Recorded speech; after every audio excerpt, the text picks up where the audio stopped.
Today I wanted to talk about how I find out if a makeup brand is cruelty-free.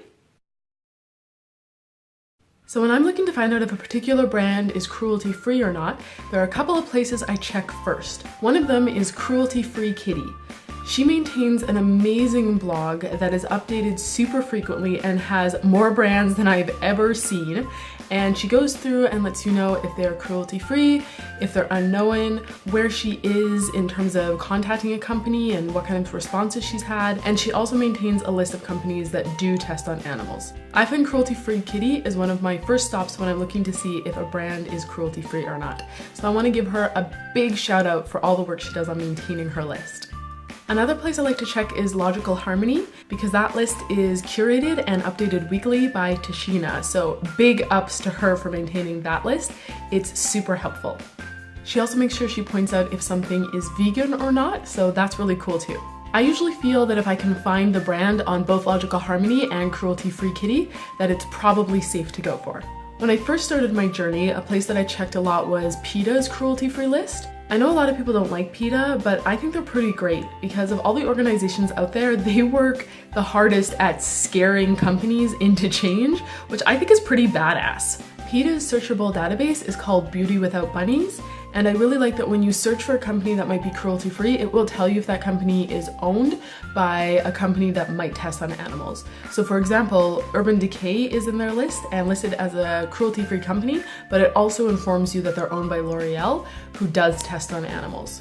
PETA also lets companies use their little Beauty Without Bunnies logo if they're cruelty-free, so sometimes you'll see that on the back of products. Another similar organization is Leaping Bunny. You'll see Leaping Bunny logos on the back of products as well if they meet Leaping Bunny's very stringent guidelines for being named as cruelty-free. And they also maintain a database of cruelty-free companies. Another thing I like about their database is they'll have a little maple leaf if the company is Canadian, which, as a Canadian girl, I appreciate. They'll also let you know if the company is just cruelty-free or if they're also vegan. Another database that I just learned about is called NABS, N-A-V-S, which stands for the National Anti-Vivisection Society, I think it is. But I learned about that database from another YouTuber called Phyrra, so go check out her channel because it's really great. It was really cool learning about NABS because they do a lot of work to stop animal testing, even for more scientific things. So obviously, animals are tested on for cosmetics, but also in medical senses they're tested on as well. So they're doing a lot to see if there's different ways to test medicines and drugs and that kind of thing that doesn't involve harming animals. So I think they're a really great organization to look into. Another awesome tip Phyrra had was to check out the Sephora China website. So China requires animal testing for cosmetics. So there are some little loopholes and different things there. For example, if a product is produced in China, sometimes it doesn't have to be tested. But generally, if a product is sold in China, that means it's been tested on animals. So if you check Sephora China and you see that a brand is selling there, that means that brand is probably okay with animal testing, which is not cool. So thank you, Phyrra, for that hot tip about animal testing and checking Sephora China. I thought that was really helpful. Another cool website to check out if you're Canadian like me is crueltyfreecanada.com. It's just helpful because sometimes there's brands in Canada that aren't in the US and vice versa. So if you're Canadian and you can't find a brand on any US kind of based websites, maybe check out there. As a last case scenario, if you can't find a brand that you're interested in on any of these lists, which would be tough because these lists are pretty all-encompassing, but let's say you can't. The thing you can do is check that brand's website and see what they say. Now, a lot of brands that are okay with animal testing will make their language really sneaky. So I'm gonna let you know what to look out for when you're reading a statement on a website. So I'm gonna read you a statement from Too Faced Cosmetics website. Do you test on animals? And it says, no way, Too Faced loves animals. Our products are totally cruelty-free. In fact, our brushes are made with the softest and gentlest teddy bear hair.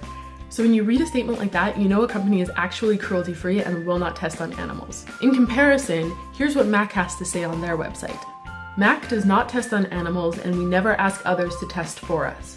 If a regulatory body demands it for its safety assessment, an exception can be made. Today, MAC continues to be a leader in the movement to end animal testing globally. MAC is working towards a cruelty-free world. As you can see, it says an exception can be made, which translates to if MAC wants to make more money and sell in China, they'll make an exception to test on animals in order to line their pockets.